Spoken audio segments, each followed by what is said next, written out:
Hello, everyone, and welcome to the Hylian Gamescast, episode 187.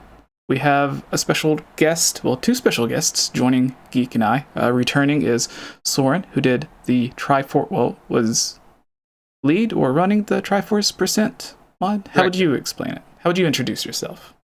So, my name is Sauraen. I'm a tools developer and music arranger in 𝗙cie community. I was director of Triforce Time Ace Showcase at SOBERX. It does sound like you're cutting out a little bit to me. Oh, sorry, I can play with that. Is it better now? Yes.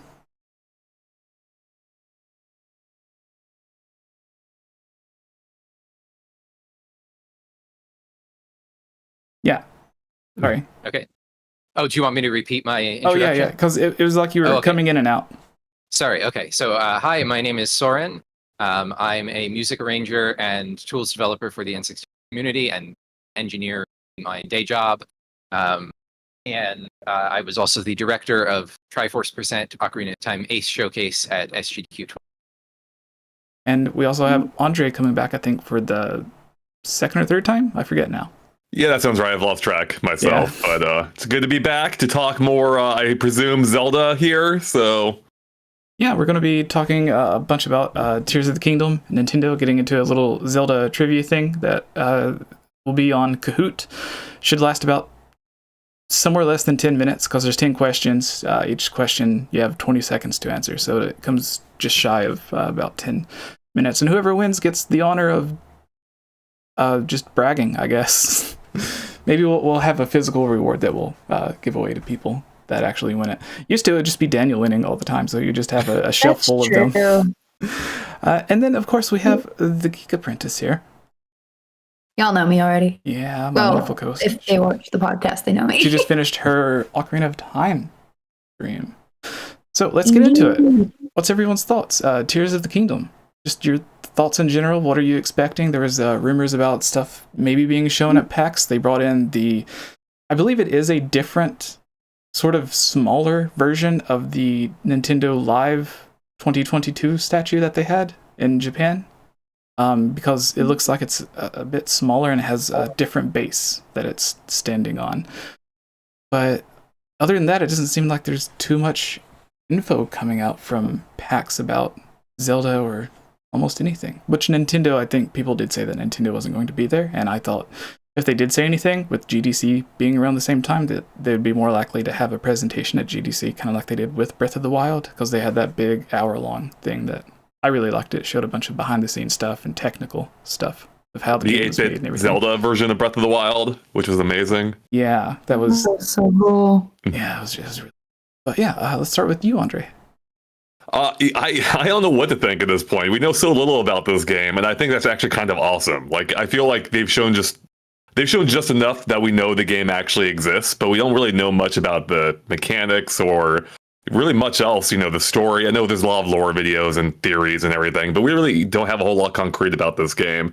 And I have not looked at the book, so the book leak, so if that had anything, I have no idea about it. But I think it's actually awesome. I see a lot of people complain about, we want to see more, like, where's Tears of the Kingdom at? It's out in 2 months. We need a blowout. I'm like, no, this is amazing. How often do you have the sequel to one of the best games of all time that we know almost nothing about? And I feel like that's such a magical feeling that is something we're just not privy to all that frequently. It's like, we should enjoy this. Like, the fact that the game may be a huge surprise. So at this point, I'm excited for what we don't know. and I'm worried that they might ruin that a little bit when they do eventually blow it out, which I assume they will. But like, we're so close to the finish line. Like, I don't know why everyone wants to know everything about this game at this point. Like, you're gonna buy it regardless, probably. Why not just, don't you want to enjoy it for the first time, like a lot of us did for Breath of the Wild? Yeah, I think that's kind of what Nintendo's leaning on with the way that they're marketing this game as well. Because I sent a post earlier from someone where they just screenshot all of Nintendo's tweets about Tears of the Kingdom, and it's just like the same 4 screenshots over and over.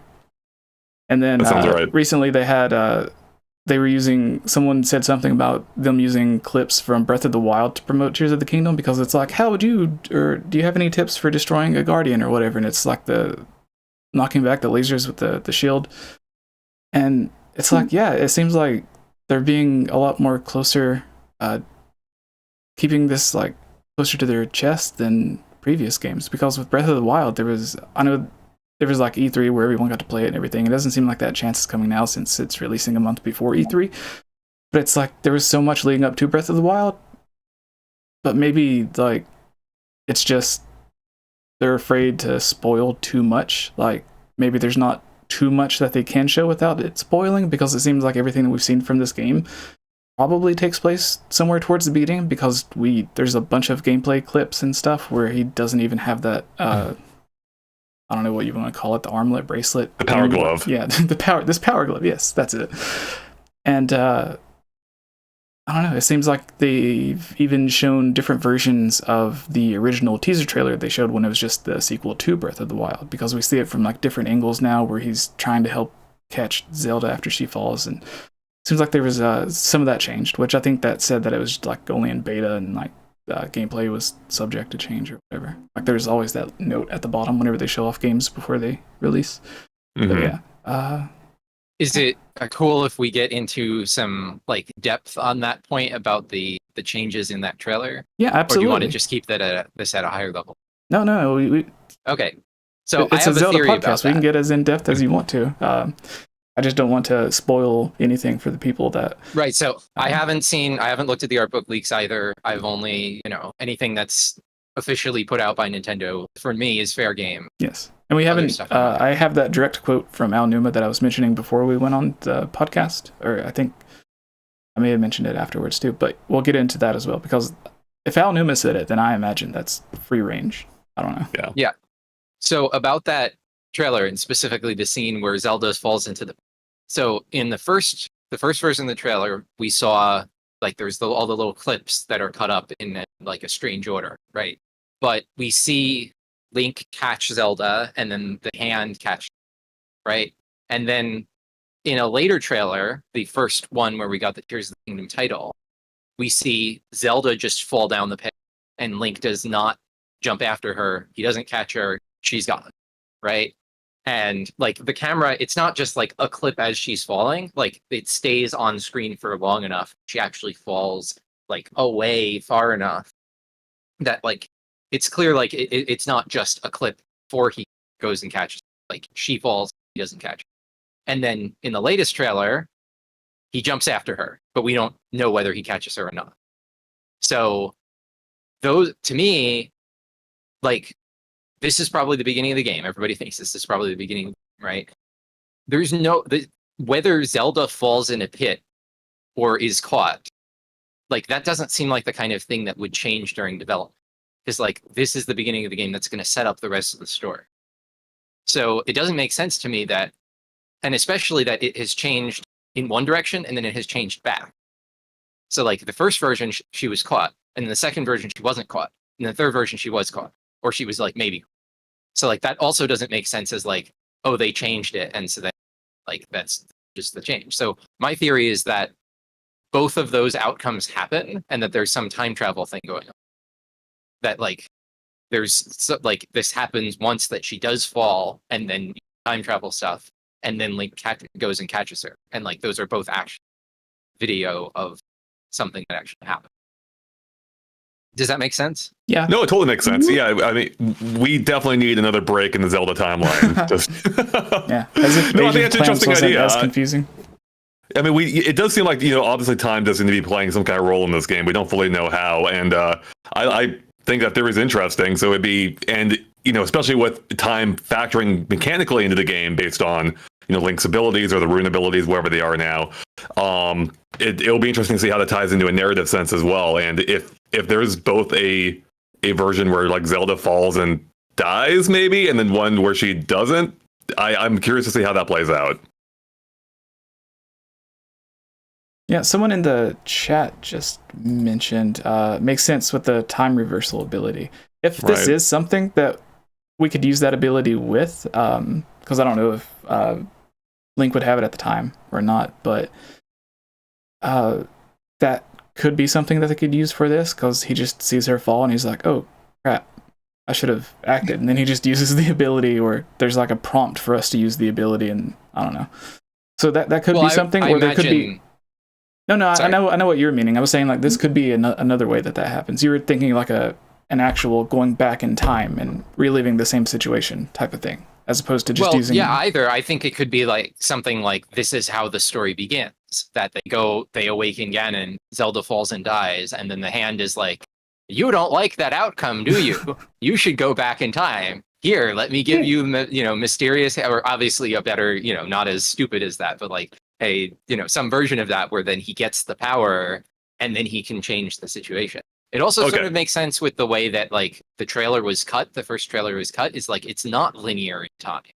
It's sort of like true mixed up. So, especially with the music, which almost sounded like it was being played in reverse. I forget what the breakdown on that was, but this may be controversial. I'm just gonna say it. I want a game in which Zelda dies. I know we had Spirit Tracks, it doesn't count. I want Zelda to die, not necessarily permanently, but I think that would add that would lend some stakes to the ongoing event. Like one of my complaints with Breath of the Wild was it felt like no one cared that Ganon is back. You have this giant storming cloud and no one seems to much care. They go about their daily tasks and Link's the only one doing anything about it. I want a narrative that like I feel that drive. I think having a dead princess would kind of give you that motivation to undo that or find some way to reverse course. And I'm on board with that. Like I think having some stakes early on would help give like some initiative or some momentum to the story. Yeah, I haven't really thought of it that much, but you're right. It's like there is this big glooming cloud that's going to come back and destroy the world or whatever. The return of Ganon, or in this case, Calamity Ganon. And it seems like there's like a few characters that are important to the story that'll mention it, but it's like in Majora's Mask, it's like the entire town kept on the closer it got, it was like even the mayor and like the mayor's office and all the guards and stuff were freaking out about it. But in this game, there's only like certain characters, where everyone else, it just seems like they're just too focused on their own stuff. Like the thing that always comes to my head is like the couple that are married or whatever, and then get separated because the guy's too obsessed with his cuckoos or whatever. Like there's that whole thing, and then there's the girl that's like just in love with like the ancient tech. She has like one of those giant orb things, and I'm like, seems like they should have more serious things to worry about. But I understand like, with it being a game, there had to be people there that was more focused on like side quest stuff. So that still makes sense. And there's a guy that just wants to paint everything, even though like everyone's got priorities. Yeah. To be fair to the Breath of the Wild characters, like Ganon came back 100 years ago. Nothing has changed since. Yep. So like they've all lived their whole life with it being as it is. And then also none of them can do anything. That's true. Geek. Not with that attitude. Geek, you've been a little bit quiet on this. So what are your thoughts on? I was listening. I know you're being nice and respectable, unlike me interrupting everyone. No, I just interrupt my husband. But I actually agree with all these, and I actually find the idea of Zelda, I almost said Link, Zelda dying is actually becoming a more popular thought, and that actually excites me because I think I didn't realize it, but when I had made a video suggesting that might be a possibility, I didn't realize Commonwealth Realm, that Conrad had already made one years prior. And like, of course, years later thinking, oh shoot, did I accidentally take stuff from that without realizing it? I hope I didn't, like without giving credit. But it's interesting that is becoming more of an idea. Because at first I had a lot of people telling me like, oh, Nintendo will never do that, blah, blah, blah. I'm like, they completely, maybe not completely, almost entirely uprooted the Zelda formula for Breath of the Wild. Who's to say they wouldn't do that? And like you said, having more stake, that would be a way to do it. And also a way to keep Link alone, because otherwise it seems like we're going to be starting off the game with Zelda, and that's how you get them separated, is to just get rid of her. But again, like you said, also just not permanently. But I think there might be some who would say, oh, well, if it's not permanent, then it's not really high stakes. And I'm like, okay, well, the bloodline does have to continue somehow when she's the last one. But I still think the stakes would be high no matter what happens. It would definitely be like, part of me says, oh, it's not that big of a deal now that we're all predicting it. But at the same time, I think when you're actually playing the game, it'll still be like, whoa.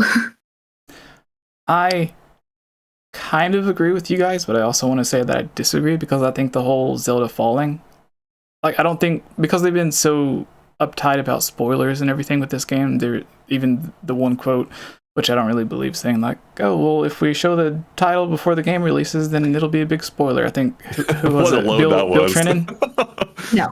Yeah, I think Bill Trennan was the one that said that, and it's like, well, they're going to reveal the title before the game releases, anyways, or else how's everyone going to pre-order and purchase it? So it's like, yeah, it's gonna, if it is a spoiler, it's going to be spoiled before then, unless they end up changing the title from what it was and they just weren't sure on what they wanted to go with at the time. And it seems like that may have been what it has happened, because I think there was an interview even with Skyward Sword. Fujibayashi, who's also the director of Breath of the Wild, directed Skyward Sword, and I think he came up with the name of it, and there was an interview where Aonuma had to have Fujibayashi explain what the name meant and how it meant like two different things, like literally Link holding the sword skyward, but also the game taking place up in the sky and you getting the sword in the sky. So there's like all these different meanings that the title applied to the game, and it just seems like another one of those things that Aonuma just like had no idea like what the title of the game was actually going to be until he was told and it got approved or whatever. But Tears of the Kingdom, Aonuma, speaking of, had he accepted an award. Hold on, let me see. I got it right here. Sorry. Yeah, the Famitsu Game Awards, I believe. The most anticipated game. Most anticipated game at the Famitsu Game Awards. Here's what Aonuma said about Tears of the Kingdom in his acceptance message. And there was a little bit of a tease for something that people were maybe taking too much out of. But it says, in the previous title, Breath of the Wild, you were able to experience a new world of Zelda with the freedom to go wherever and do whatever you want. In the sequel, Tears of the Kingdom, furthermore, the player's free imagination will be filled with new gameplay that will bring about changes to the game world. I think that everyone who voted will feel pleasantly surprised, and I hope you can enjoy the unknown Hyrule as you like. One thing that I do want to touch on is the thing about changing the overworld as you play it was something that they said with Breath of the Wild originally, like a couple of years before the game came out, but I think that was just still whenever they were trying to build or get the game completed, and then maybe they realized that it was something they couldn't put in aside from like Terry Town or whatever, because the way that I think in the specific interview they said it was going to be like a dynamic changing overworld that like it would change as you beat the game or as you completed it. So in my mind, I took that as like if you clear out a Bokoblin camp and you save like a certain city or whatever, then they would start to rebuild there. But it seemed like the only thing that we got out of that was Terry Town, where you could go through and help rebuild this town throughout the different side quests. And I imagined it was going to be like that for everyone, because it's like as you, in this case, clear out Fireblight Ganon from Goron City, or Windblight Ganon from around the Rito area, that more villages and stuff would start to rebuild. How we see like all the broken down and decimated structures and houses and buildings and stuff, that as you completed the game and won over each area, that it would sort of like the Goron area in Majora's Mask, how after you beat the dungeon, suddenly it's spring again and things are kind of back to normal. So I thought it was going to be something like that based off of what he said. I think that's also something that happens in Witcher. Can't really remember, Witcher 3.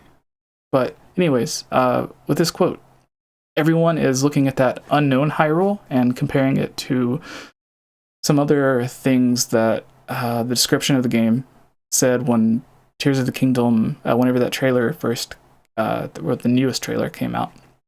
And GameStop and a bunch of places were saying, oh, you're going to explore the Hyrule, the skies above, and beyond. And people are taking that beyond, like, what does that mean? Like a dark world, a sacred realm, something like the Twilight Realm, or Lurule, whatever, something completely, entirely new.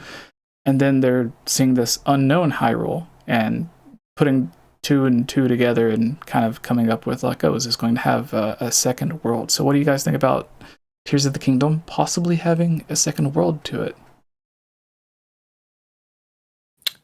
I mean, I'm down for it, I guess. Like, it's not uncommon for Zelda games to have that second dimension or world or variant of the main one. I mean, yeah, I don't know. Like the comments are like very vague, but also could mean a lot at the same time, and we just don't know at this point. Like I feel like calling it unknown Hyrule, that could just refer to like the things that changed in the world, or experiencing it in a different time where instead of a building is now rubble or whatever. Just minor changes like that. I kind of like we saw in Ocarina of Time to an extent. I don't know. I honestly have no idea. So it has me again intrigued, the fact that we don't even know base things at this point about this game. But it's exciting. It's like, yeah, hopefully there's more. Like the big concern I think with Tears of the Kingdom is it just going to be the same world with Sky Islands above?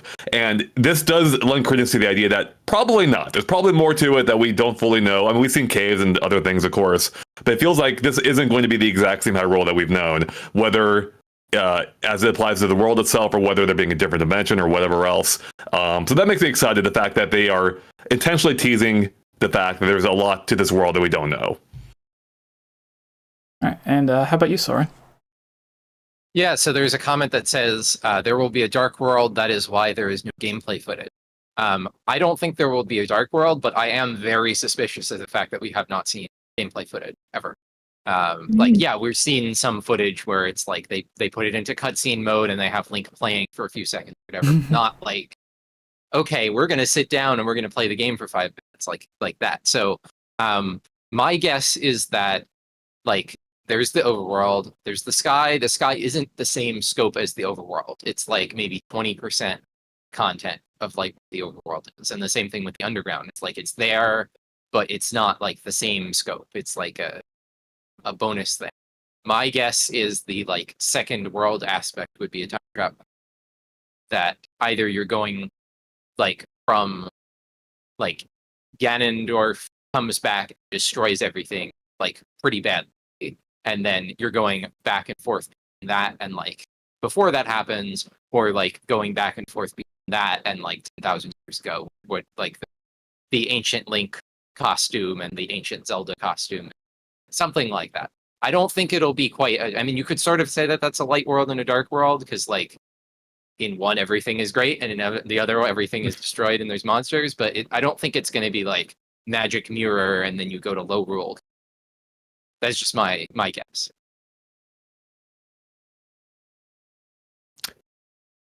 All right. The thing that I think excites me more about this potentially is what you were touching on earlier, Jesse, is when he said something to the effect of you can bring about changes to the game world. Now, again, it could be one of those statements that is just obvious. Anything you do in the game is bringing about change. Like Breath of the Wild is big on that, of course, which he referenced here, I think. But if they are going for a bigger impact, where it's not just localized to what you're doing in that moment, but the actual impacts on the geography or characters in the game, kind of like Majora's Mask, as you were saying, where you could have big impacts on the world and the characters in that case. I think that'd be really cool. That'd be really exciting. Like basically take the idea of Terry Town, expand it to more of the world. I don't fully know how that would work. Maybe that ties into the narrative more in this case, because I assume they're going to have more of a story focus this time, but who knows? But I'm excited for that. So I like these little teases, and we're just 8 weeks out. This is stuff you'd find like in the announcement of a game, and we're still just hearing about the most vaguest stuff, and it's great. I love it. Yeah, the thing with me is like, as Sauraen was mentioning, there was like when Breath of the Wild was coming out, about they haven't shown any actual gameplay clips or like long like minute length or demos or whatever.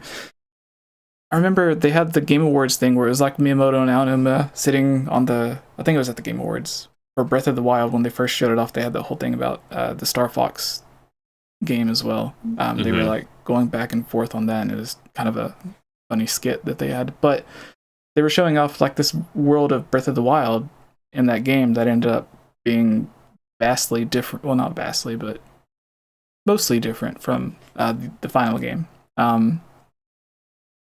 And they had another one where I think it was Bill Trennan and someone else, maybe in like a treehouse thing, where they were playing through it, and they were in the Zonai ruins, and they were like going around like shooting Lizalfos and stuff like that. And then there was there's the the first reveal that no one believed, where it was 𝗷𝗛𝗆 sitting in front of like a green screen with the Hyrule field behind him, and then the horse like runs through the bridge with the guardian chasing him over the water or whatever. And he was like, this is all in gameplay. And it's like, no, the Wii U could not do that, not in 1080p at 30 frames per second. Like, no. Oh, I believe him that was. You think that was actually running on the Wii U? Yeah. I think there is zero chance that 𝗷𝗛𝗆 would have said this is in engine and be completely lying. That was no, I think it was in engine. I just don't think it was like, because he said it was actual gameplay or whatever. Is what he would. That may have been like a mistake on the translation. He was saying this is in engine. Okay. That not like obviously it's a cutscene, but like this is what the game actually will look like.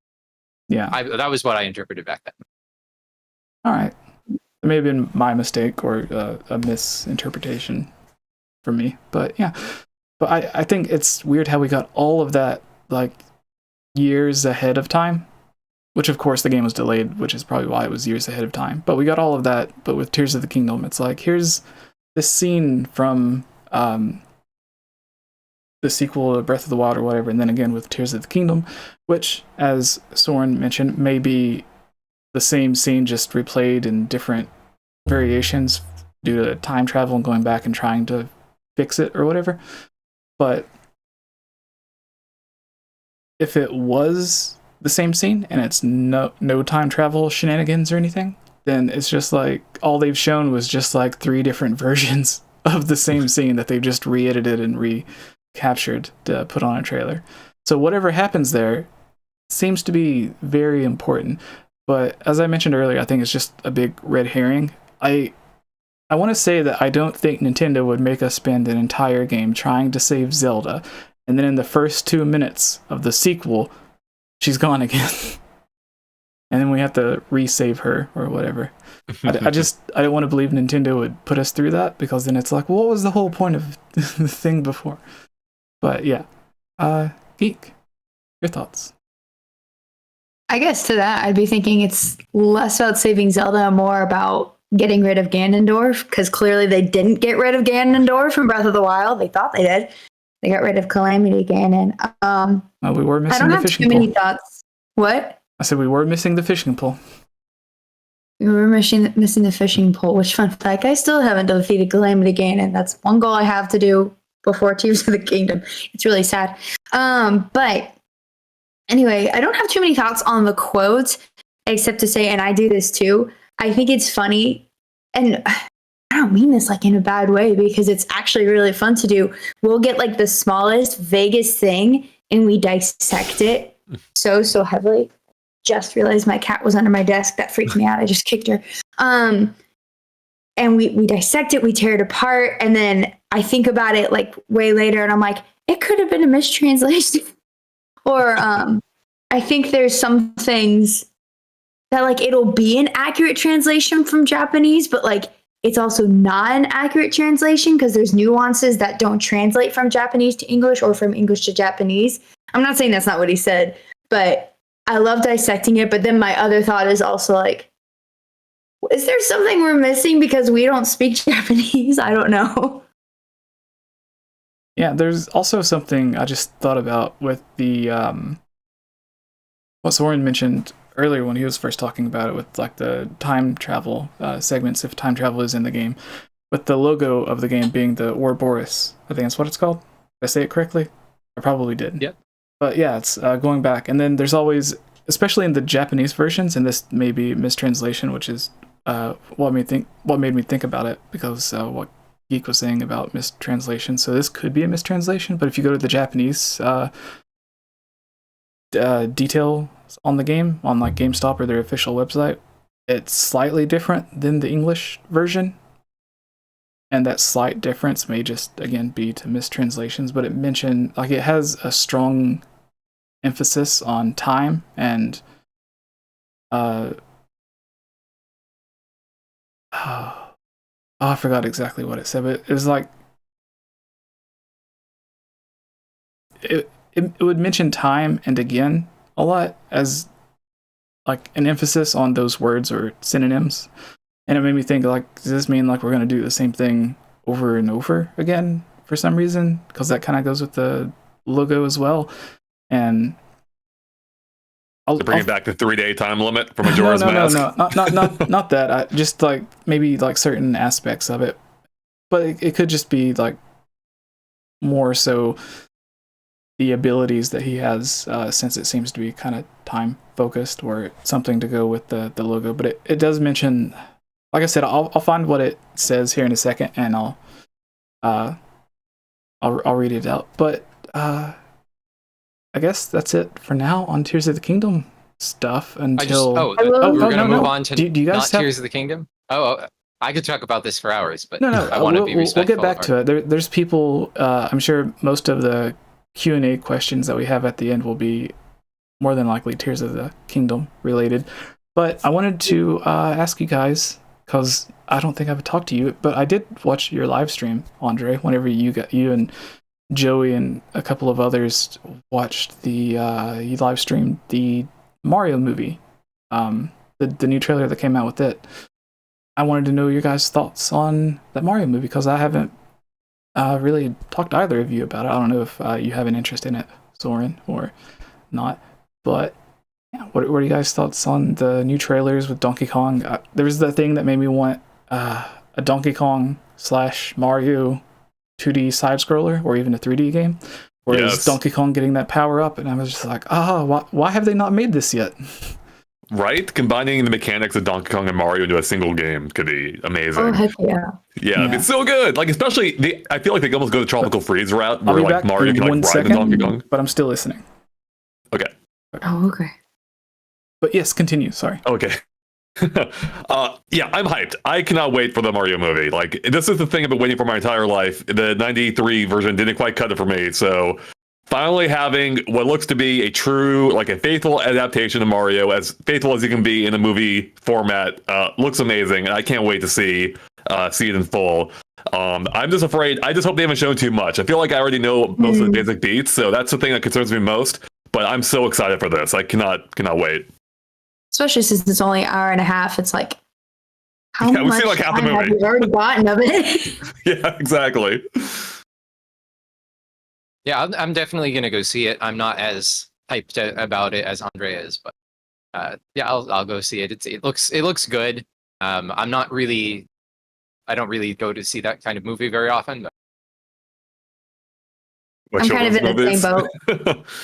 I'm in the same boat. I'm like, I'm not a big game to movie adaptation person, but I guess if they were going to do anything, from what I've seen of the trailers, I'm like, okay, of all the things you could have done, this was a good route to go. And I like that Nintendo has had a heavy hand, which they know what happened when they didn't have a heavy hand. Right. So they're like, we're not making that mistake again. And I do like thus far that we've been seeing multiple games, because I've never been a mainline Mario person. I do like them. I grew up watching my brothers play them. Big fan of Mario Sunshine, because that's the one I saw the most. But I've always been a Mario Party and Mario Kart person. So to see that Mario Kart is heavily involved, and they made a big emphasis about Rainbow Road in the last one, I was like, oh, Rainbow Road was my downfall as a child. That was always the thing, that if I can at least not be past 5th place, I will be happy. That's a win. Because we have 2 older brothers. You're not winning, ever. And my family was not, oh, let your little sister win because she's your little sister. It was no, get good. And I was like, okay. And so that's where we are now. But I am actually going to go see it. I'm cautiously optimistic. And I know I've said it on previous podcast episodes that we've had. So I know the audience has probably already heard it, but I could not have imagined a better voice for Bowser. Like, I don't know why I never would have said Jack Black, but then hearing it, I was like, wow, that is such a good voice. And a lot of the other voices too, I was like, really, them? And then I heard it and went, oh, it's almost like y'all know how to cast a movie, and I've never done that. Maybe y'all are the experts on it, not me. that initial cast reveal was nuts. I'm like, none of them seem to make sense on the surface, but then you hear most of them, and they end up being not just fine, but great most of the time. And even Chris Pratt, that's of course been the most divisive factor so far. Like I've heard, I'm like, at worst it's fine, but even the more recent trailers seem to me like, I don't know if I'm getting more used to it, or if he's doing, or if the lines sell it better. But I'm like, yeah, that works for Mario. I'm cool with that. But I think you brought up a good point. With Nintendo having more involvement this time, I think it's interesting that it's coming right after the Last of Us TV show adaptation, in which the developers also had a big hand in it. It was a huge success. It's like, okay, maybe having the original creators involved actually is important for these things, and it's nice that, yeah, right. No, to be fair, we don't know for sure if it's a good movie or not yet, but right now everything is looking promising, and hopefully it ends up being great. And if it does, I'm excited to see where that leads to. Could this lead to a Donkey Kong spinoff? Could it lead to Zelda movies, Kirby? I'm excited for what the future can hold, because I feel like Nintendo has all these amazing IPs that they do almost nothing with outside of the games, and they've only now recently started to open up a bit with a theme park, the movies. Which, to be fair, these have been in the plans for close to a decade now. So we're just now finally seeing the realization of what was announced nearly 10 years ago, and that's kind of exciting. Do you think it was the success of the Pokemon movie or the Sonic movie that made them think more about letting Illumination Studios work on this animated Mario movie? Or do you think it was something that they were already planning? Because there was that whole Netflix thing that was said to have been canceled because Miyamoto was angry that it was sad. Spoiled. And I they don't know even about had that the or Star not, Fox but puppets and stuff. that would have been amazing. Yeah, hold on. Sorry, what was the first part of your question? I missed. Do you think it was the success of Sonic and Mario that made them rethink about this? No, because the Mario movie, I think, was announced possibly even before the Sonic movie. Like, it was announced back in 2015, I think. What it was, I think, was a failure of the Wii U. Like, Nintendo owes so much of their success right now to the failure of the Wii U. Like, Nintendo realized they're in dire straits. They had to figure out how to make more revenue, and that's when they started expanding. That's how they were considered merging their console and handheld lines into the Switch. That's when they started exploring other IP, making theme parks with Universal. So it was actually, I think that was a driving factor, because at that point, I don't know if Sonic was even announced, but we didn't even know if that would be a success. But I think the fact that Sonic has been a huge success only shows Nintendo's moving in the right direction. Like, and Sonic, even though Sega was, as far as I understand it, pretty hands off in that, I thought that turned out to be a really good movie. So it does seem like video game adaptations in general are an upward trend. Yeah, a lot of people had stuff to say about like Charles Martinet not being on playing Mario again, but then other people were like, it's fine if I hear his high-pitched Mario voice playing Mario Kart or playing a Mario game or something, and it's like, woohoo, for like 2 seconds every 15 minutes, that's fine. But I don't know if I could watch an entire movie with that high-pitched voice. And I'm like, what about Mickey Mouse? Like, it's... When was Mickey's last movie, though? Exactly. And also, Mickey doesn't talk constant. Yeah, true. There was also I liked seeing that the way they added him. I guess he's doing extra voices of like random characters, or there might be like some character that's kind of important to the plot that helps them out with something, and Charles will voice him. At least I'm hoping that's what they do, and he's not just put in the background as like just normal background characters that you don't really pay attention to, that there is like an actual character or something, because he did really good. He did the voice in Skyrim for the dragon. Right. Sounds totally different. Yeah, not all like an Italian plumber. Exactly. And I don't think the dragon even knows what a plumber would be. But yeah. Well, he maybe eats them, but... Exactly. But I like seeing that, and with some of the newer stuff, I like seeing that I haven't watched all of them, of The Last of Us, and I didn't watch the Uncharted movie, but I liked seeing that they had the voice actors of the main characters with actual roles in the movie. With The Last of Us, I think it was more of a standout character, because it was one of the main side characters, or really one of the main characters for that episode. I forgot the voice actor's name.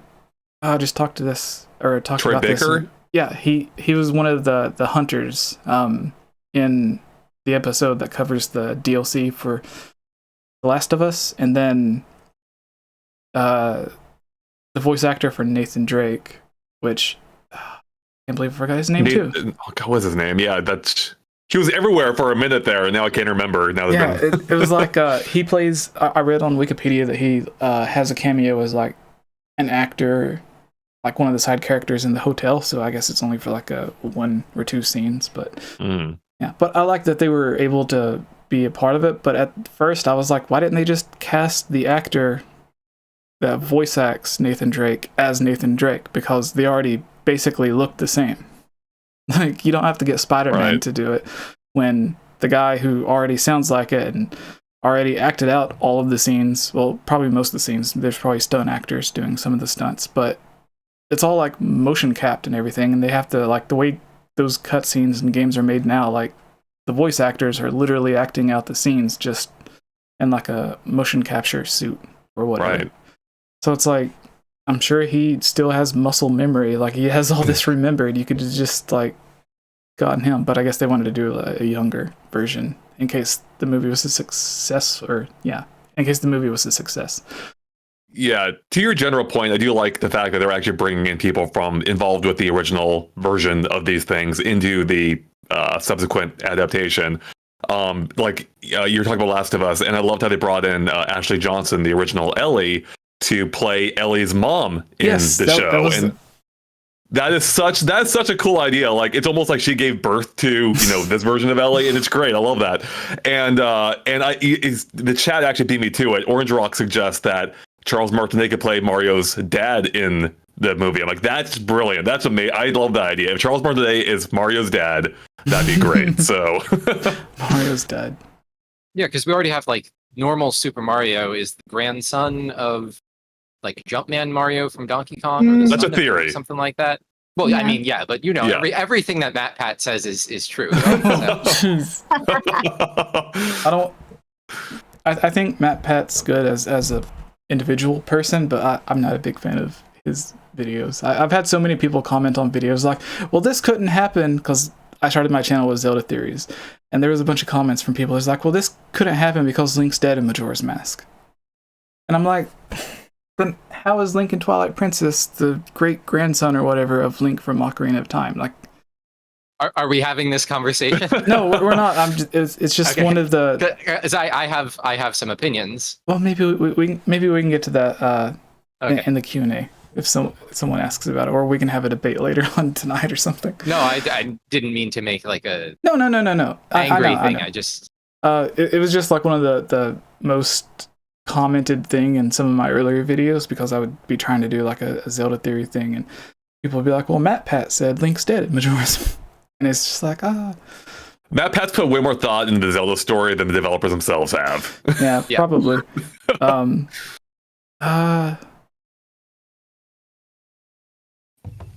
It seems like this time around, though, with Tears of the Kingdom, that they're like trying to make that focuses on more than they have in the past. Yeah. Like, obviously, Breath of the Wild, that was not a concern. They were trying to make the gameplay. They were trying to make the game right, and how that connected to the past. And what's kind of, not to steer too much back into Tears of the Kingdom, I don't know if we want to go back there already, but I think what's also nice for Tears of the Kingdom is that Breath of the Wild it's basically a fresh slate. Like, they largely can ignore all the Zelda stuff that happened before. It was basically hitting the refresh button or the reset button, and now they have like this fresh ground on which to build.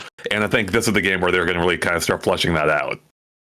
Yeah, I don't believe them in the extent when Breath of the Wild first released, there was interviews like, where does it take place in the timeline?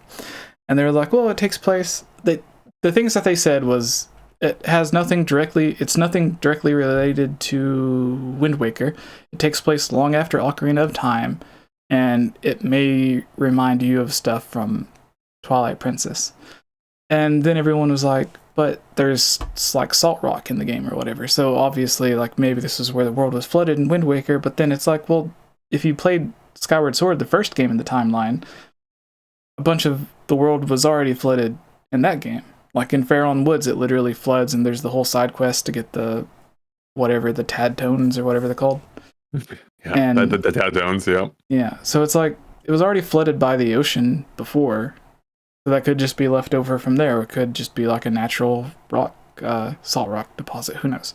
But I don't think they really thought of it that much. But I just think they intended it to be like somewhere after Ocarina of Time, and then it had influences. And the reason that they said that it might remind people of Twilight Princess was because that was just the most recent game, and to be fair, it wasn't selling very well. So maybe if they were like, oh yeah, Breath of the Wild or Zelda Wii U may take inspiration from Twilight Princess, then that may have people go pick up Twilight Princess, especially since that was the only way that I think you could get the Wolf Amiibo, and then the Wolf Amiibo was very crucial to getting Wolf Link in Breath of the Wild.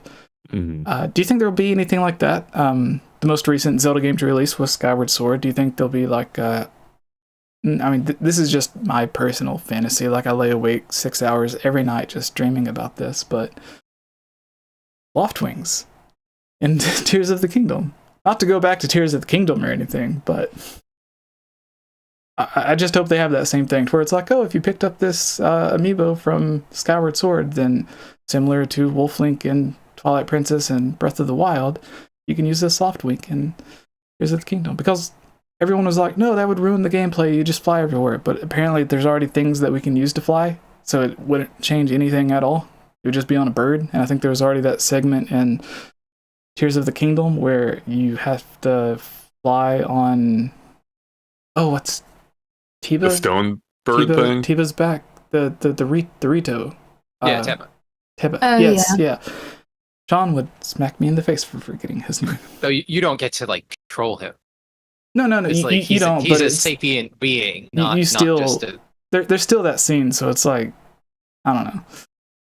Mostly it's you just using your paraglider around the Divine Beast, but still, like, there's concepts there, and then they give you a dirt bike. Like, I don't know. Right. So I used to think when people first suggested Loftwings, I would agree. I was like, this is going to ruin the gameplay. That the Sky Islands have to be very segmented about like how you get there and how you get back. Because otherwise you just go to the highest one and you paraglide to all of them and you complete all of them and just like ruin the progression.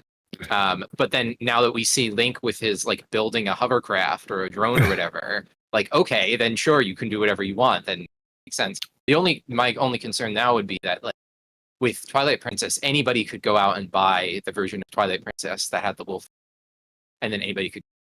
But for Skyward Sword, the Zelda Loftwing statue was very limited edition, and it doesn't exist anymore. And so there's only some tiny fraction of people could actually buy that, and then that would be, sad to lock it away that much.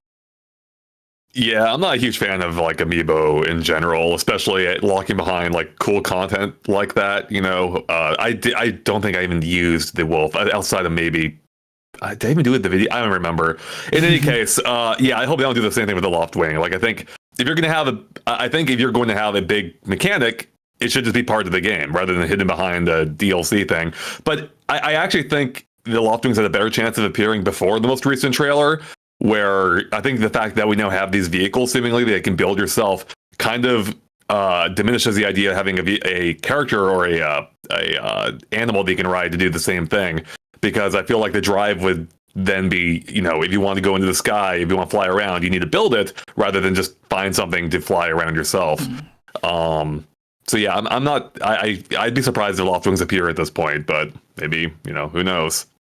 All right, a couple more news things that I want to get to is one, Andre, especially for you and Sauraen, Geek. I think you and I talked about this on one of the last podcasts, but there's seemed to be where Microsoft has been going around and purchasing almost every developer that is willing.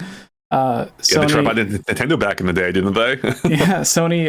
Nintendo's bought some stuff as well. Even like a video studio. Sometime last year, I remember there's a big news story about that. But I think that's more to either help with what Illumination was doing, or more to create video for their theme park experiences and stuff like that. Because they had a lot of work in VR, and I know the Mario Kart thing that they have is mostly AR or VR or whatever. So I think that would have been more towards that. But anyways, what I was getting to is with Microsoft doing everything, and there was like a, I don't know, there's like a PR person for Activision or Microsoft or something I've seen. I don't remember her name, but I remember like she's posting tweets a lot, just like downing Sony for not going with this big Microsoft deal that they had to have Call of Duty and some other games. And it's like, oh, it's whatever. And I kind of understand it, but I want to get your guys' thoughts. Do you think this is going to push Microsoft closer to Nintendo? There's a rumor like last year, maybe the year before, about Games Pass coming to the Switch because the Switch was going more and more towards like streaming certain games like the Resident Evil games and Square Enix's Kingdom Hearts series and stuff like that. Or yeah, it was Capcom Square Enix. They had a bunch of games that you would stream to Switch. And do you think the Games Pass might come to Switch? Do you think that's a possibility? Or I don't know, like the whole situation between Microsoft and Sony and Nintendo now, because it used to be like all the third-party games just went to Sony and Microsoft, but now Microsoft's buying everyone, and it seems like they're having closer and closer relationships with Nintendo. Like there's already a Microsoft-themed game special edition Nintendo console with the Minecraft 3DS, which is now owned by Microsoft, but it's like a limited edition or a special edition Nintendo console for a Microsoft product. Mm-hmm. So, yeah. And don't forget about GoldenEye. GoldenEye's a whole big mess. They should have released that leaked demo they have. The remaster or the remake for, or whatever like, it Xbox was. 360. Yeah.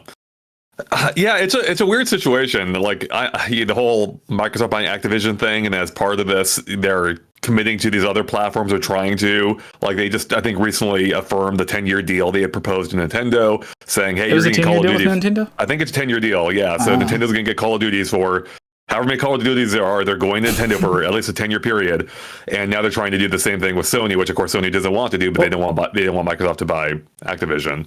I found out recently the reason that there is a Call of Duty game like every year, and there was at one point I think there was like 3 or 4 different studios working on individual Call of Duty games at the same time, was because like millions of dollars for those, I believe, are subsidized from like the US military, paying as like a weird version of propaganda to. I was gonna say, yeah.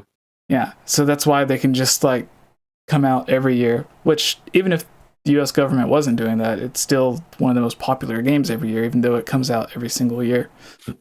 And yeah, I don't know. I just thought that was funny whenever I seen it, because it was an interview with one of the game developers for Call of Duty that was talking about it. And they also mentioned how like the newest Top Gun movie was also like sponsored by the US military. And I'm like, okay, I guess that kind of makes sense. I guess that's why we see them every single year. But there's also basically, I think anytime like a movie or maybe games even like want to use the military or want to incorporate the military into their storyline, in order to reduce costs, the military like will lend them equipment or their knowledge and whatever else, personnel even, I think. But as a consequence of that, they have like final right, like they have like script approval rights. Yeah. And so I think that's how it turns into like propaganda potentially. And even beyond Call of Duty, there's a bunch of other like Activision made games or published games that Microsoft now has the rights to that I guess Nintendo is going to be getting, but Sony's not. And then I don't know, I just think the whole thing's odd because it's like a reverse of what we had during the Wii era, and especially the Wii U era, to where like the Wii would get these dumbed down versions of all these third-party games, and then the Wii U would get like whatever the PlayStation 3 and Xbox 360 had years ago, as opposed to what the PS4 and Xbox One had at that time. And the Switch, honestly, I haven't even paid attention to it. Is there even a Call of Duty game on the Switch? Like, I know some of the Activision games have come to Switch, but it's like, and then they had a bunch of deals with third parties for like Rayman Legends and Zombie U that were supposed to be these third party exclusive games for Wii U. but the Wii U ended up not selling so well, so maybe it was in the contract that like after a certain time, if it didn't meet a certain standard, that they would be able to release those on other consoles.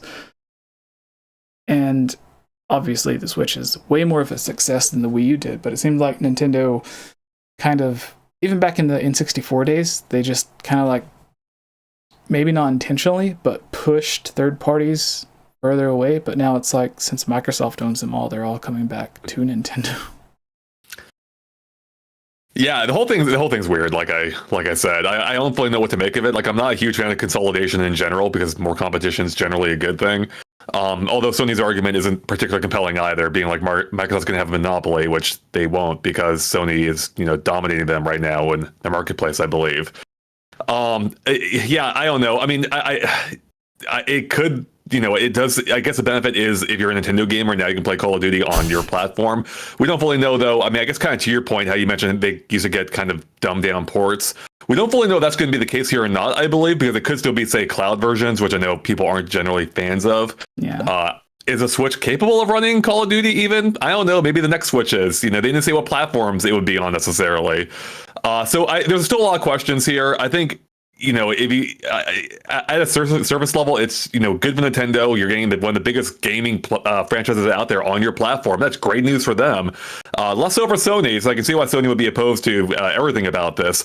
But as to whether it's going to lead to a better relationship for Nintendo and Microsoft, I don't think so. I mean, I feel like I mean, not any more than it already would have been anyway. Like, they already seem to have a surprisingly close relationship at points. I mean, Microsoft ended up developing, Rare ended up developing by way of Microsoft, Diddy Kong Racing for the DS, which is 15 years ago now. So they've had a strong relationship over the years. I don't know if we'll ever see Game Pass on the Switch. I did kind of buy into the rumors a couple years ago. Mm-hmm. At this point, I look at it from Nintendo's perspective, it doesn't make much sense. Like, why would you want to give people access to your competitor's platform on your main system? I don't know if I buy that logic, but anything's possible. It's not impossible. But yeah, I don't know what fully is going to happen here. But I don't think it means a whole lot necessarily for Nintendo fans outside of Call of Duty being on their platform. All right, and you, Sauraen, I know you have. I don't know if you've looked into any of this news that we've been talking about, but I know you have some knowledge on the technical side of stuff. So, what are your thoughts on this? So, I guess I would say a couple things. So first, I think it's strange of how much effort Microsoft is willing to go to convince regulators that they're not being it makes sense that they would put effort into that, but let's say the agreement they're going to put Call of Duty on Nintendo for 10 years, that will cost them a lot of money, right? If they would have already done that, they would already be doing that if it wasn't for this, right? So we have to imagine that is costing them a significant amount of money. And the acquisition of Activision is costing them $69 billion, which is the largest acquisition, I think, of any technology ever. Technology. NVIDIA tried to buy ARM, and it was $40 billion. I think that was the record.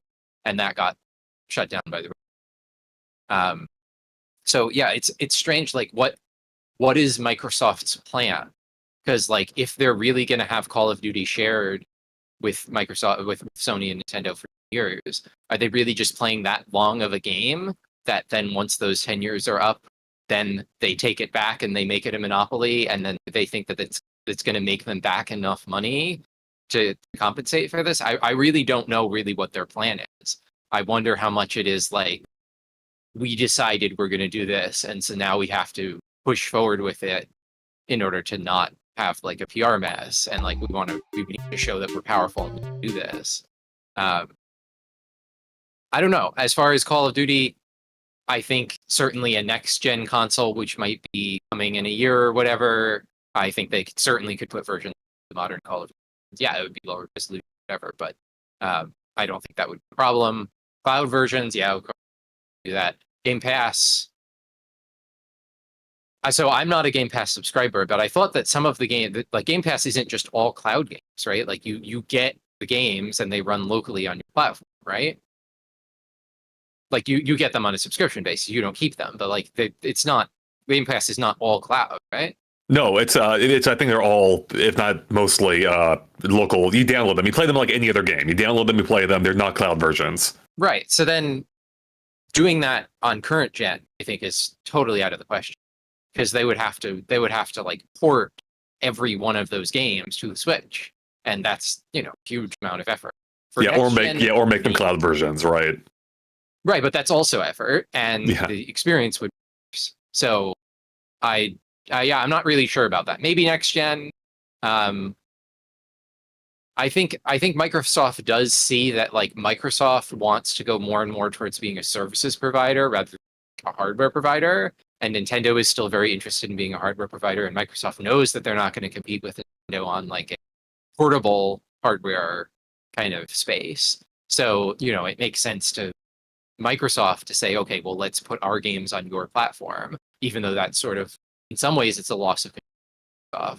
And of course, they'd be, you know, giving up some of the revenue from that. Of course, you know, if they have a Game Pass subscription and it's on Nintendo, Nintendo's going to be taking a cut of that. But I imagine that would be much more than all the money with Nintendo's making their own online service right now. I don't know. Those are just some scattered thoughts. Yeah, it's hard to you know, discern what exactly any of this means, especially when we're dealing on a timetable of a decade out. Like you brought up a point, you know, is Microsoft planning, like, are they just doing this now only to take it all back to themselves in the future? And, you know, maybe, you know, who knows what they're planning. My guess would be even Microsoft doesn't fully know what they're going to do 10 years from now. I'm sure they're considering multiple options. They'll probably just do whatever makes sense at the time. But I do know when Microsoft entered the gaming space 20 years ago now, over 20 years ago, like, they were investing billions, and they said, and, you know, I forget exactly what they said at the time, but, you know, their plan wasn't necessarily to make money. It was just to get a foothold into the living room in the short term, and then, you know, worry about the long term. So I don't put anything past them. Like, they could be playing the long game. Like, hey, 10 years from now, Call of Duty is going to be exclusive to the Xbox. But I think ultimately what's going to happen is they're going to look at, you know, what makes them the most money. That's really what they care about. What makes them the most money? And if that's having Call of Duty on everything, if that is becoming truly a more service-based provider, as you were saying, that might be what they end up doing. So, you know, who knows at this point? You know, 10 years ago, we had the Wii U, and look how much things have changed. So things can change a lot in 10 years. It made me laugh a bit because when you mentioned whenever Microsoft first coming in, I remember, I think it was Microsoft that had it whenever they were first showing off the first Xbox. They had, at the time, the wrestler The Rock come out to, like, advertise for it. Yeah, Dwayne Johnson. Yeah, and WWF or WWE at the time, whatever it was back then. But yeah, I remember them having him come out because they thought he was like the most popular guy amongst, like, young adults and teenagers and stuff. And it was just, like, funny the way that they would try to market it, because they already had a bunch of gamers playing, like, games on Windows and stuff. But are you guys ready for the Triforce trivia? It's 10 questions. You get 20 seconds to answer. You can play on a cell phone, a window browser, or whatever internet browser, Google Chrome, whatever you have on a computer, laptop, tablet, whatever, or Safari. Or if you have one of those fancy refrigerators that play Skyrim that Bethesda was hyping up a few years ago during the 2019 E3 conference. I think that was the thing that made me laugh the hardest out of all the E3 stuff. But yeah, if you have a phone, a tablet, a shoe, a refrigerator, a computer, anything, you don't have to create an email address, a profile, anything. You just have to go to the link that we're going to post, or go to kahoot.it, I think, kahoot.it, and then type in the code we're going to give. It has a few mostly Breath of the Wild questions, I think, but I think there's a couple that's Wind Waker and Ocarina of Time as well. And they are easy. It's a multiple choice. Everyone should be able to play, and it should take less than 8 to 10 minutes. And then after that, we'll do a Q&A, and then we'll all head out. So we're not answering these, like, live, like, on no. So, camera verbally, right? No. It'll be multiple choice, like, you pick, like, A, B, C, or D on whatever you're using, like a tablet or anything. Maybe I can have it so that it's showing on... Yeah, see, I see Andre and Sauraen here. Are you going to play Geek? I can share my screen. I posted a link in the Discord. I'm going to post it in the chat now. Can you send want me to share my screen? because the link doesn't work on phone. Oh, okay. I'll say it out loud, and then people can go to it, but you'll hear it 2 or 3 seconds before they do. So hopefully, if you're fast enough, I don't know. 487. And everyone, if you're at kahoot.it, this is what you can type in for the game pin. 487 43 43 21. 21. Do you want me to share my screen because I have the virtual camera? I can do that. Or You do want can it if not? you. Yeah. Is that not going to look good on? No, that actually helps out a bit because I was just going to put the webcam or the image of the Kahoot thing over my face. So if you have that No, I'll works just perfectly. do it this way. Awesome. I can just copy Sauraen's answers. Oh, then. Hopefully, there's enough lag that you can. Yeah. All it takes, and the way to win is, of course, a bunch of people will get the correct answer, but whoever gets the correct answer first gets the most points. Oh, okay. Right. So you have to be quick and answer it. And of course, if you're watching on the YouTube channel and you're playing along, don't go by what the YouTube says or what I say, because I'm going to be reading out the answers and the questions. But don't go by me if you're playing, because you'll be 2-3 seconds behind, because there's a lag between the live stream and the YouTube getting it and their servers and showing it to you. So play whatever you're using, whether it's your cell phone, a tablet, your internet browser, your shoe, your refrigerator. Go by that, not me. So, all right. And I'm posting the link in the... Okay. Wow, okay. A lot of people joined from that, but let me post the link to it in the live chat.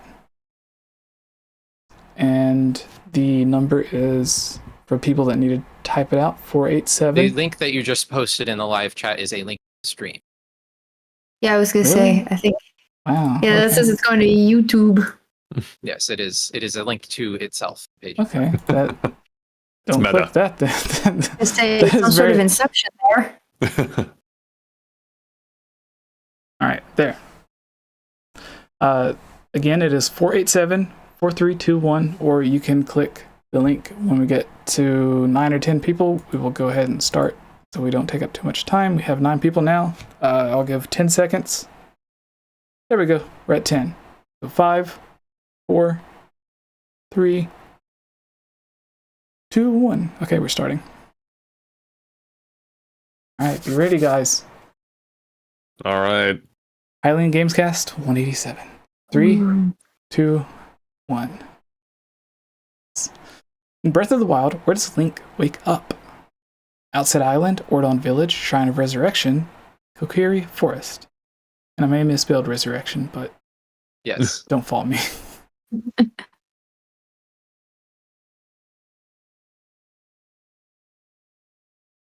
Oh, everyone got it. Wow, okay. A 4th place. What is this? Yeah, it was, everyone got, 11 people got Shrine of Resurrection. I guess one person snuck in after we got to 10. Good for you.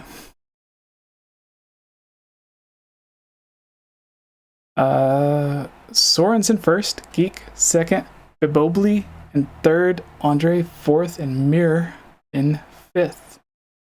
All right, My position will not last, I guarantee. number 2. Where does Twilight Princess begin when you control Link? Ōrdon Village, Outside Island, 𝗙𝗃 Forest, Hyrule Field.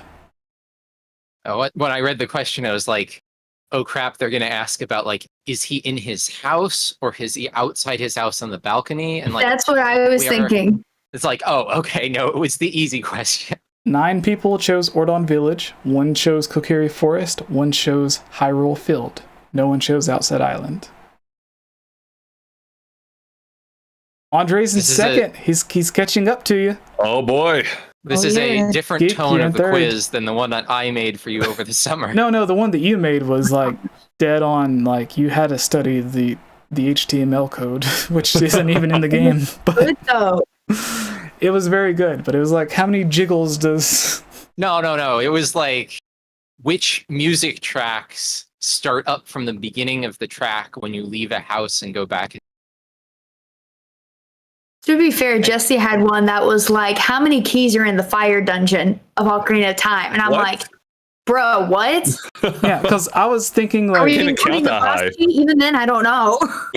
yeah, I think it has the most dungeon keys of any Zelda game. I want I to think say. it's 7, right? Yeah, it was like It's 7. probably because of freeing all those morons. Gerudo But Training Ground is 8. Well, the ice arrows doesn't exist, so we're not going to count that dungeon. well, To Chris Houlihan in the chat, you can only have 10 people in a Chris Houlihan? Wait, hold on. Third question, sorry. Which dungeon item is introduced in the third dungeon of the Wind Waker Tower of the Gods? Bomb, slingshot, 𝗙𝗃𝗃𝗃, hero's bow. I have no idea. Wind Waker. well, I guess based on it being Tower of the Gods. I think I remember. Yeah, so, So the isn't- person with the... I don't think it's really Chris Houlihan, but No, somebody has the name that Chris was the Houlihan. link to the past secret location Yes. for like the Nintendo Power person, right? But no, you can only have 10 people in a quiz unless you pay for Kahoot Pro. Yeah, for some reason it said there was 11 in this. So I don't know what's going on, but okay. When we first started, there was like 20, 30 people joining, but I think it only lets you do that for like a few times. Yeah. Okay. Hero's bow was the correct answer. 6 people chose it. 3 people chose Deku Leaf. 1 person chose slingshot. 1 person chose bomb. Tower of the Gods gave it away for me. I was like, oh, based on the Ooh. boss. Geek, you rose up to 2nd. Soren, you're in 3rd. Andre, you're in 5th. Drop back down. Suka? Are you a member of the Yiga? You're in 1st. Congrats. Suga. 4 of 10. Which year did Breath of the Wild release? 2015, 2016, 2017, 2018. I better have gotten that one right. Because in my head, I was like, I know what year, and just went for it. It I feels camped like out 30 at years Target. ago, but Yeah, it does. It does. I was still in college, which is so weird. What does Nintendo I was Model still very much itself been past doing? college, which is weird. Yes. Oh, okay. 2 people chose 2015. I think that was the... Was that? That was when it was announced, I think. Yeah, or like when it was supposed to release. I don't know. It's one I of remember those. after Skyward Sword released, Aonuma was like, I would really love for the development of new Zelda games to get down to like 3 years for a development cycle. And it's like, you took twice as long. What happened? Like each Zelda game gets longer and longer. Yeah, it's weird because like the technology advances, but each new Zelda game, even though the technology gets better, so they have like faster computers to make stuff, and But they have to learn. and they're they have, making. yeah, but they also have like, they went from like 20 or 30 people on Twilight Princess to like almost 100 on Skyward Sword to like hundreds on Breath of the Wild, and it's like, what? I actually think this is a long discussion, but I actually think it's gonna the amount of time is gonna start going down again. I hope so. All right, It'd question. be awesome. No, hold on. Geek, you're in 1st. Oh my gosh. Wow. Nice. Wow. I think it's your cat. Question's It's bringing easy you good to. luck. You're playing on your phone? Yes. Okay. You got those fast thumbs then. Soren, you're in 3rd. Shadow, I think that's Shadow to Us, a Patreon supporter. Thank you. You're in 3rd. Andre, you're in 4th. Bibo B. I don't know. You're in 5th. No one's losing by a lot, so you just have to like get the answer quick, I Fast. guess. Next question. 5 of 10. Which year did Age of Calamity release? I don't 2018, know. 2019, 2020, 2021. It was the year my arm was paralyzed. So I was trying to think. I was like, was it the year of COVID, post-COVID, pre-COVID? I don't actually know. I think I got it wrong. I think I did too. it was like mid-COVID. I think it was, 2020. Oh, I got it right. Dang One it. person chose 2018. That would have been a year later. Then Breath of the Wild 2019. 2 people chose. 3 people chose 2020. 3 people chose 2021. And I guess a I couple said people didn't 2021. choose anything. It was 20. It was because they announced it with the trailer on Twitter. And nobody knew what is this a sequel? Is it a prequel? What's going on? What does this mean? I'm And so then we confused. still don't know because it's like, is it even canon? All right.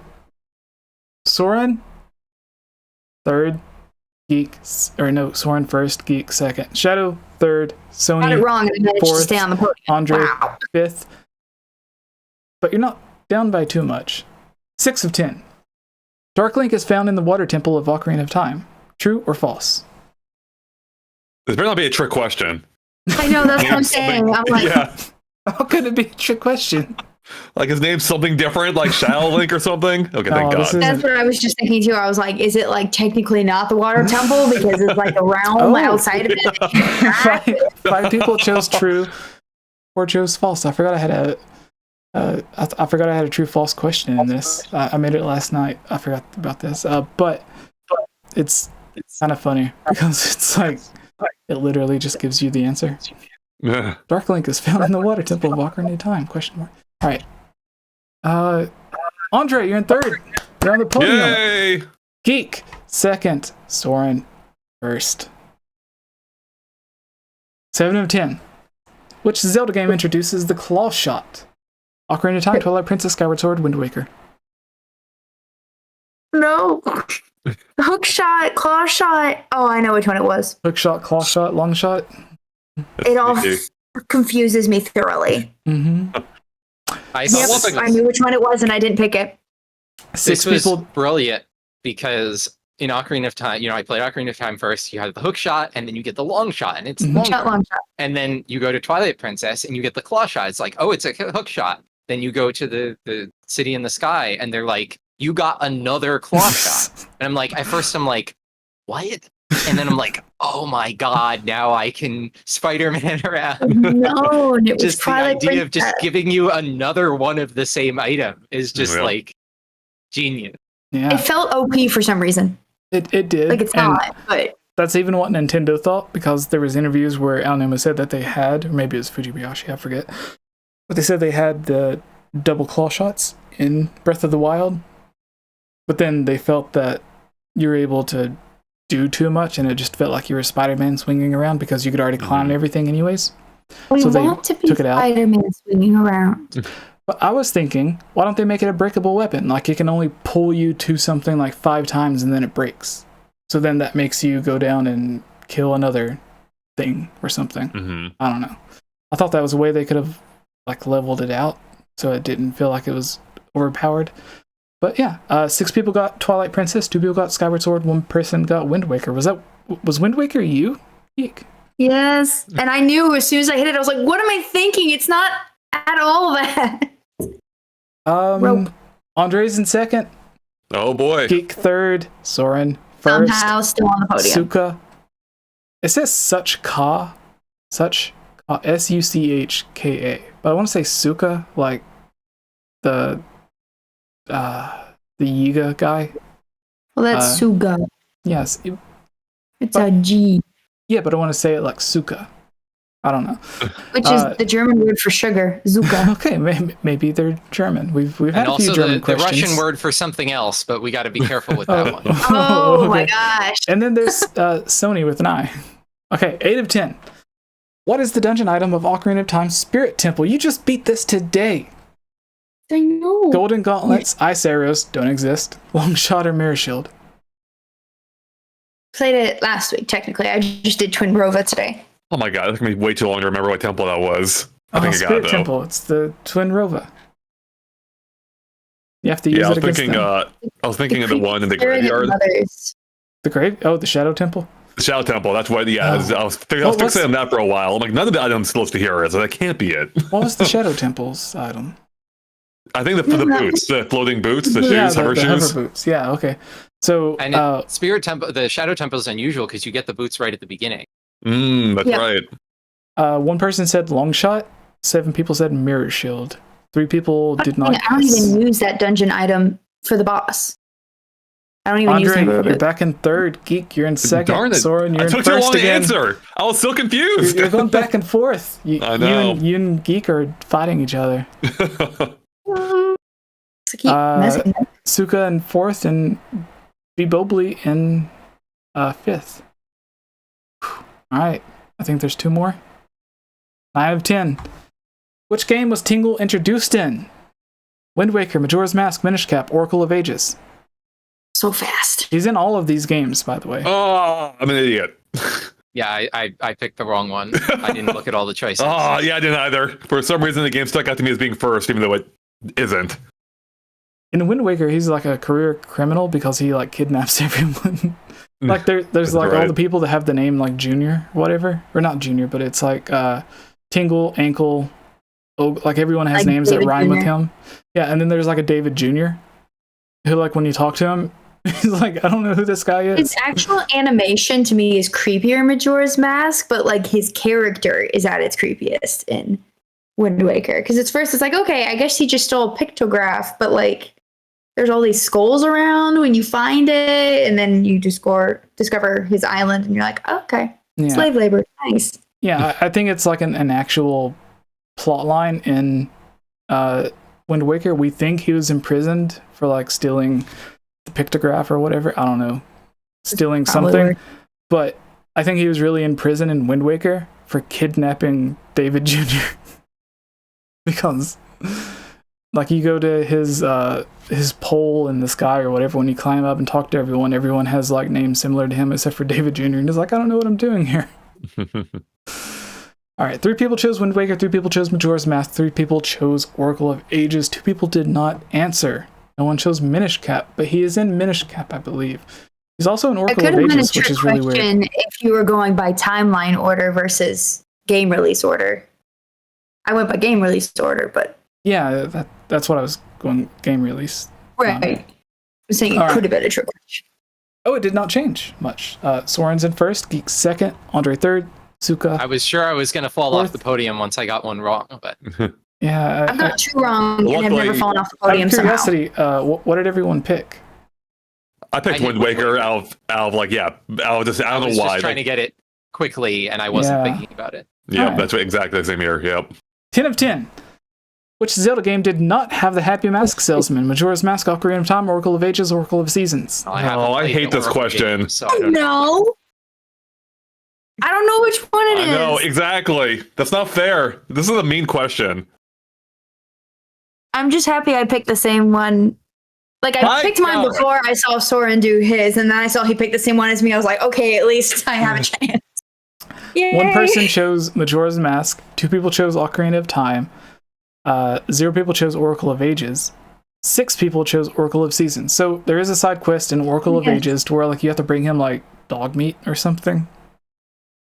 It just sounded, based on the name, like Ages is like the time mechanic in Majora's Mask, so my brain associated those as the same. Yeah. So it's like, no, it's not Seasons. All right, let's see who won. It's probably the best I've ever done in a game. Suka. 2 Geek. 1 Sauraen. Nice. Andre, you fell off the podium. I'm sorry. That darn Tingle questions doomed me. Or I said Sauraen, you fell off the podium. Andre, I meant. Did I say Andre? Mine is showing a picture of a turkey dressed as Elvis, and I'm disturbed. A turkey dressed as... That is that? You picked that one. Well, it gave you one, but then you had the opportunity to change it. I did, because I set mine as a monster. Oh, I set mine, and maybe because I had set mine as the monster already, so maybe it like wouldn't let you take the same one. Whatever. Yeah, so we have about 5 minutes left, so anyone in the chat that has a question that they would like to have answered, feel free to ask it. So yeah, ask a question. We have time to answer a couple of questions before we head out. And yeah, I'm able to stay longer, by the way, after Geek has to leave. I blocked out 3 hours for this because that's what the last show was. Yeah, the last one went on for a while. But yeah, I'll actually have to go around that time as well. Okay. Because that's usually when people start arriving. But anyways, yeah, so if anyone has any questions, we have a few minutes to answer them, and then we're good. But until then, we can go back to discussing Tears of the Kingdom until someone sees a question in the chat from someone. 49 days. Yeah, 40. So, yeah, that's the perfect thing. When do you guys expect the next Tears of the Kingdom trailer to come? Because I know we're going to get, like, one showing off new amiibo for Tears of the Kingdom. We're probably going to get one that's like the release date in like one day, or like the game released today or something like that. And then we'll get one that's like the accolades trailer, to where it's like, oh, look at all these rewards and 5.0s and 10.0s that we got. So we'll have those 3 trailers. But when do you guys think the next actual trailer we get will be? Pretty soon. I think it's going to happen like real soon, next couple of weeks at the latest. We are under 2 months away. They actually do need to start promoting this game hardcore now, and I think it's especially. I mean, we saw at they didn't show anything new at PAX, but they had a statue there with the whole like backdrop thing. Like I think they're clearly stepping up the marketing now. So I think their big focus will be on that very soon. My guess would be a little later than that, about a month before the game comes out. If we haven't seen that, the big, I think it's going to be like a direct about Tears. They'll have another trailer, and they'll have, a long play session discussion kind of stuff. And I don't think I think we've long passed the point of like, oh, they need to show this. So like, if they haven't done that already, I don't see any reason to do that like sooner rather. I also just wanted to mention, I think that it's possible one of the reasons we haven't seen gameplay is that they're afraid that if they show just Link running around in the field, people will be like, oh, look, it looks exactly the same as Breath of the Wild. So there's no reason we need to buy this game. And they want to like only focus on the things that are new, and like to like forestall that, that discussion about it. Something I don't know if there's like a rumor or sorry, Geek, were you saying something? No. Oh, I thought I heard someone say something after Sauraen ended. Okay. In the chat, there was something kind of similar to this, and it was a question we had on Discord from Keeper of Light. It says, when do you expect a Tears of the Kingdom Direct? I think it's April 12th, with an announcement on Monday the 10th. And then someone in the chat said, where is it? See one that's like April 6th, 5 p.m. April 6th at 6 p.m. So I don't know if there's like rumors or something going out. Yeah, do you guys expect a Tears of the Kingdom full direct, or do you think it's just going to be like a trailer that's released with some info or something? I don't know if it'll be like a full direct. I mean, I think it will be a direct, but I'm not expecting like a 40-minute blowout or anything at this point. But I do think we could get, like, I think, the Mario movie kind of offers maybe a good idea how we might see it being rolled out, where you get a new trailer, you get some basic stuff surrounding it on either side, and then that's it. It's a shorter direct in general. But maybe I'm wrong. Maybe they will fully blow this out in a 40-minute thing like they did Splatoon 3 before its release. All right, we have about 2 minutes left, so if we can get through this last one quickly. Star Scythe 2999 says, will Ganondorf rehydrate? This was a thought that I had, and I have a theory about this. It's actually coincidentally like a similar theory that my girlfriend had about Ganondorf, but I want to hear you guys' thoughts. Also, Sauraen, I think you're still on the quiz thing. Yeah, there we go. Me? Yeah. A second ago. Well, it was there a second ago. I was watching the delayed live stream. It is. But maybe the live stream's delayed. I told you wrong, Jessie. I don't have to leave till 3. Till 3? Was I wrong? I may have told you. Oh, okay. We can take a till 3 couple more because my husband questions doesn't get home till 3:30. All right. So we'll link meet. No, that's a different question. Yeah. So will Ganondorf rehydrate? Because I have an interesting theory about this that I want to hear what you guys think. But I want to hear you guys' questions first. Well, let me just ask before I answer the question, is there anything that was like not just fan art of Ganondorf rehydrating? Is there anything from Nintendo about that? Or is it just like purely officially. People saw the Mummy version were like, okay, what happens if we rehydrated him? Like, yeah, I'm picturing him doing like an ad for water now. I think what would be kind of fun is if like Ganondorf slowly regains his hydration, I guess, like slowly becoming more, being reborn or whatever it is into like an actual like mortal person. That could be a fun time element where you need to stop that from happening, but I don't know. I kind of like him as a creepy mummy thing too. We've seen a lot of human Ganondorf, less so mummy creepy dude. So, Okay. Have you guys ever seen the amazing 1999 fantastic film, The Mummy, with Brendan Fraser? just watched a few months ago for the first time. Okay. I've been on the ride in Universal literally last Saturday. Yes. The idea that I have is literally sort of copying the way that the mummy regenerates in that movie, to where not only will Link be on his quest doing stuff, but I think Ganondorf will be doing stuff as well. Like, he won't just be frozen in that same position the whole time, because then it would just be easy to cut his head off and get rid of it. Or in Wind Waker, where he just stabs the sword straight through its head, which I guess he also does in Ocarina of Time. But anyways, I think Ganondorf will be doing stuff to almost like how we fought the Imprisoned in Skyward Sword, to where like it evolved each time and then finally it was demise. To where each time you fight him, and I think even Girahim did the same thing, to where he basically just leveled up each time, to where he was stronger or had more abilities each time.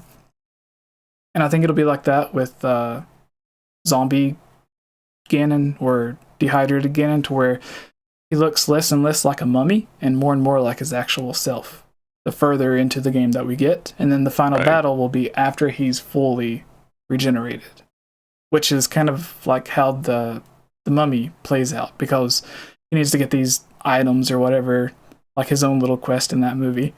So he regenerates throughout the movie and he becomes more and more human, less like a mummy. And I think that's exactly how this game's going to play out.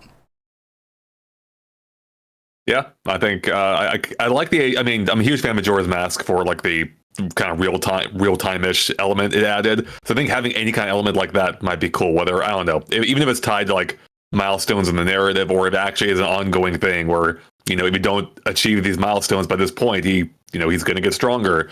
I think in any case that would be, that would kind of get back to what I was saying earlier, adding some kind of stakes to this world and narrative. I think that's cool. I think it's in the idea. All right, Sauraen, do you have any thoughts on this? I still think that the rehydration seems a little bit like fan fiction, though I'm not sure I'm one to talk about fan fiction given what I've been up to lately. And yeah, I don't know. I don't think we have a lot of fiction that we like. I guess on like we don't really have any. So they really can do anything. All right. Do any of you see another question from the chat that you would like to answer? Eddie's asking, do you think there will be underwater exploration in Tears of the Kingdom? I don't know if I think there will be. I just want it. I want it. Yeah, I hope so. Yeah, it would make a lot of sense. It would add new context to areas we already knew of in Breath of the Wild as well. It's like, oh, this was here the whole time? That's cool. Yeah, so especially after seeing the amazing water in the Horizon Forbidden West sequel, I want to see underwater gameplay in the new one. All right, so I guess this will be the final question, because the way that I planned this out, I thought Geek was only going to have 90 minutes, so I kind of planned it out for that. But so where the other green hand? What? Matthew Cook. Oh, as in like you see the right hand, but where's the left hand? Oh, okay. Sony asked, you probably talked about this, but when do you think the themed OLED is coming out? So that was something I wanted to talk about as well earlier, but I kind of forgot about it. There was the rumor about the themed OLED Switch model for Tears of the Kingdom that there was leaked pictures of or whatever, whether it be true or not. Do you guys imagine that we'll see an OLED model for Tears of the Kingdom, or do you think something else might be coming?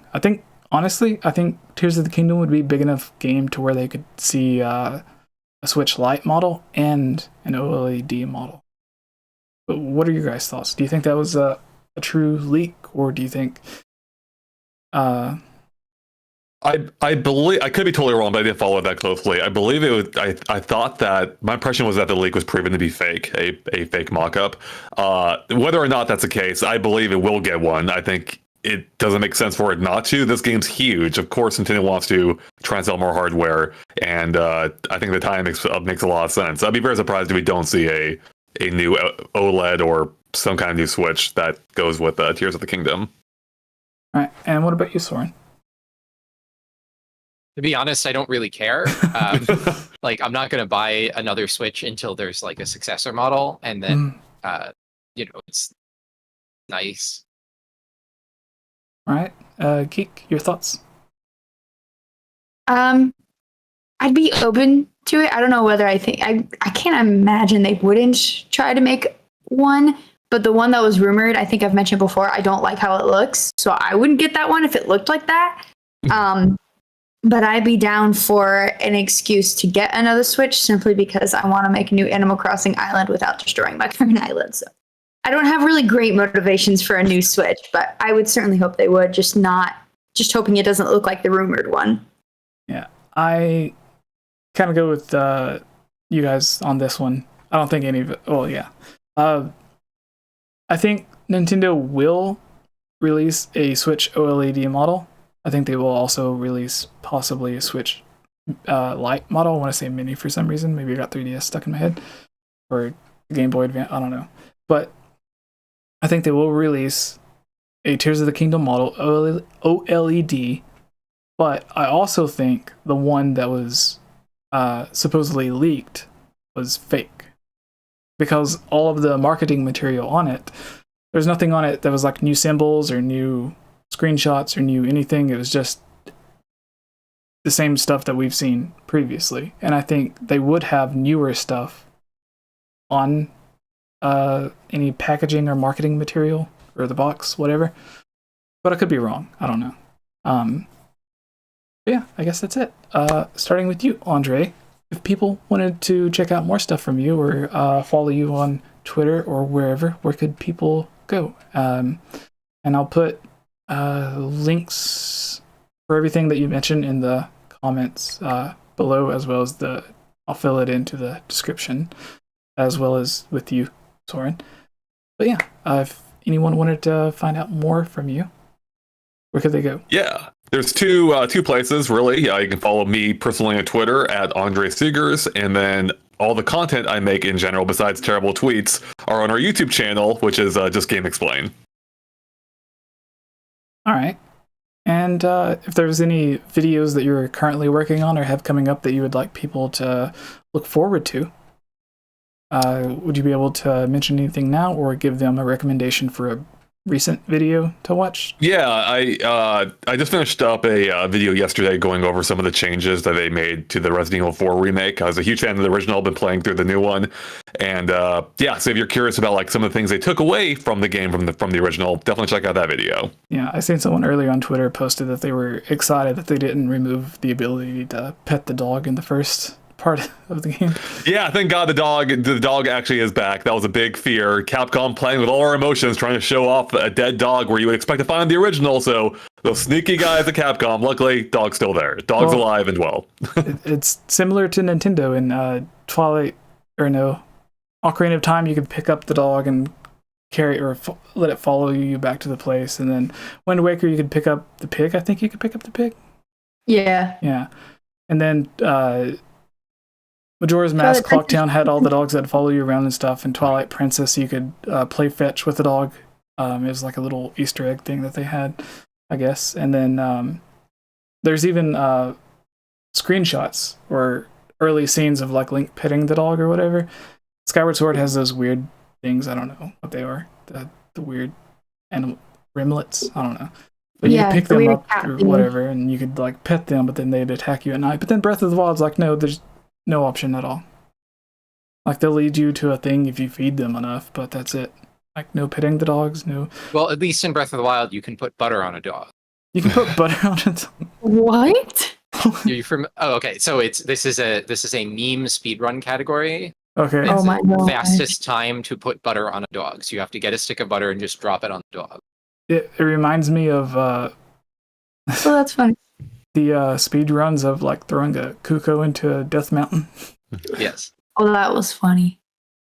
All right, yeah, Sauraen. So, what about you? Where can people find you or look for more stuff from you if they're interested? I know earlier we mentioned your Triforce%. I don't want to call it a mod. Again, the whole thing confuses me. That's fine. Explain it again for people that may have tuned in after the intro. The project was an arbitrary code execution showcase. So this was a original vanilla cartridge, no ROM changes. We showed at GDQ. We had a speedrunner and a robot playing the game together at the same time. We used a bunch of glitches, made patches, using these glitches to manipulate the console's memory in real time, and then basically made patches to the that allowed us to send large amounts of data through the robot, through the controller parts, by pressing buttons on the controller very quickly to change the contents of it. Took little pieces of beta content that were actually in the game and made a story out of them and brought some urban legends to life. Had Link get the Triforce and further on beyond the Breath of the Wild stuff and all of that actually. So we say it's not a mod in the traditional sense. This wasn't just we made a ROM hack and then put a ROM on a flash cart and then played that. It was the original cartridge, but we were manipulating the console's memory in real time using glitches in order to make all of this happen. So that project, you can find it at gettriforce.link is the main website for that. I'm not a streamer. I'm not a content creator. I'm a tools developer and music arranger. Something I've been working on, on the side, outside of work stuff. Is modified microcode for the N64. So this is the code that runs on the N64's GPU to do graphics processing for sort of part of the graphics processing pipeline. And I'm working on that, improve some performance and also add new. So this is something where if you play an Ocarina of Time or Mario 64 ROM hack 2 or 3 years from now, there's hopefully, if everything goes well, there's a good chance that they'll be using my microcode, which is a modded. So it will matter if you're playing it real N64, you're playing it on an emulator, it might be a little bit different. But that's what I've been up to. If you're into programming stuff, you can follow my GitHub. My name is Sauraen. If you can spell my name, you can find me on everything with the same. But I'm not so. Yes, and I did update the title earlier as a new message in Discord. I imagine that was sadly, I did everything on my phone last night, so I'm imagining it was just an autocorrect thing. The saying "if you can spell my name," that was not supposed to be calling you out. That was just I know. It's a hard name to spell, but if you can spell the name, then you can find you can youtube.com/Sauraen or github.com/Sauraen or whatever platform it's. Yes, and I'll include links to everything that both of you mentioned in the description, and I'll pin it to the top comment as well. But Geek, you finished your own live stream of the Spirit Temple earlier. You had a bit of trouble getting some of the stuff, but where can people find more of you? And where is there anything that they can look forward to seeing? Well, I'm the Geek Apprentice. I have a YouTube channel, The Geek Apprentice. I also have an Instagram and Twitter. They're both only promotional. Twitter is TGA_geekdom, I think, because Geek Apprentice was taken somehow. But yeah, I just make a lot of videos. I do live streams. A video, I'm not sure which one I'm doing sooner. The anniversary of How to Train Your Dragon is coming up, so I was going to try and do something for that. But since I am more Zelda Animal Crossing based, I also have plans to do a ranking video of every Zelda game I have not played. Literally ranking games that I've never played based on very superficial material I have gathered from them. So that should be interesting. That's why I'm Geek Apprentice, not Geek Master. I imagine from all of the voiceovers of all the many Zelda videos that you've done for us, you know way more than someone who would have just normally not played the games. So maybe I might get a lot of backlash for things I might say. All right. Thank you all for coming on and joining. For people listening, this episode should be on iTunes and other podcast services later on this evening. If you just want to listen to the audio parts, I'll try to have timestamps in the description to pop up on screen sometime later on today, whenever I can get around to doing it at the same time that I add everyone's links to the description as well. And thank you all for watching, and have a great rest of your day, and happy Halloween. Happy Halloween. Yeah, it's Dude, it's we a ain't joke. even